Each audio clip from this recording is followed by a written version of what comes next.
Oh, hello there. I'm Belchen a Cute Bear. In this class, I'll read to all of you. Chapter 9, The Legend of Sleepy Hollow. Ass. Ah. The Legend of Sleepy Hollow. Washington Irving. Chapter 9. The pedagogue's mouth watered as he looked upon the sumptuous promise of luxurious winter fare. In his devouring mind's eye, he pictured to himself every roasting pig running about with a pudding in his belly, and an apple in his mouth. The pigeons were snugly put to bed in a comfortable pie, and tucked in with a coverlet of crust.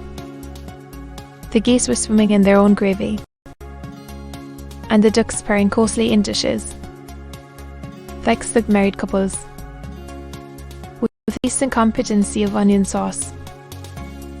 In the porkers he so carved out the future sleek side of bacon, and juicy relishing ham.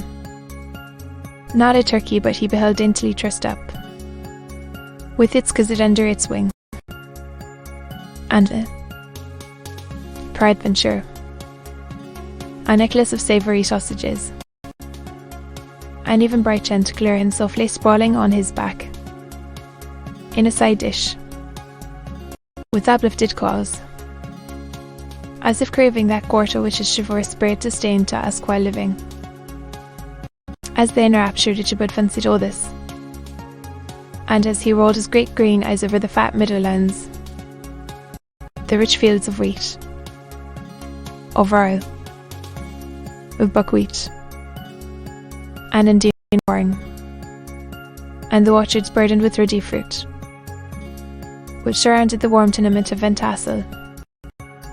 His heart yearned after the damsel who was to inherit these domains, and his imagination expanded with the idea how they might be readily turned into cash, and the money invested in immense tracts of wildland, and shingle palaces in the wilderness.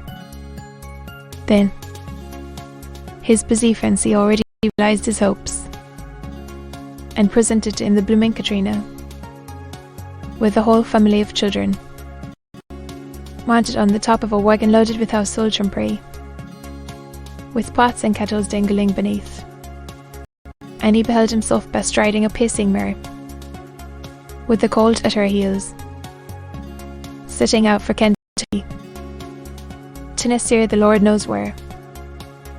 When he entered the house, the conquest of his heart was complete.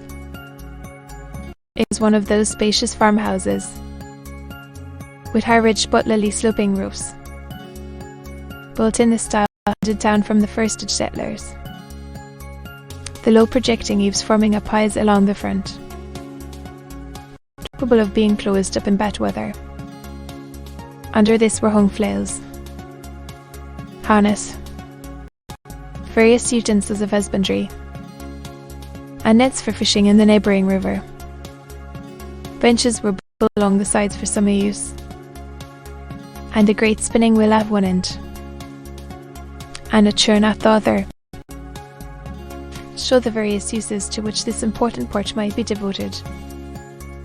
From this piles the wondering Ichabod entered the hall, which formed the centre of the mansion, and the place of usual residence. Heroes of resplendent pewter, ranged on a long dresser, dazzled his eyes. In one corner stood a huge bag of wool, ready to be spun. In another, a quantity of linseed woolsey just from the loom, ears of Indian corn, and strings of dried apples and peaches, onion gay festons along the walls, mingled with the god of red peppers, and a door left ajar gave him a peep into the best parlour, where the cloth with chairs and dark mahogany tables shone like mirrors, and duens, with their accompanying shrivel and tongues, glistened from their covert of asparagus tops. Mock oranges and conch shells decorated the mantelpiece.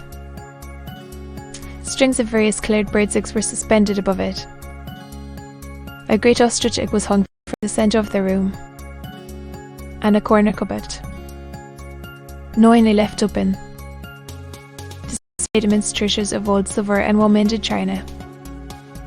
To be continued.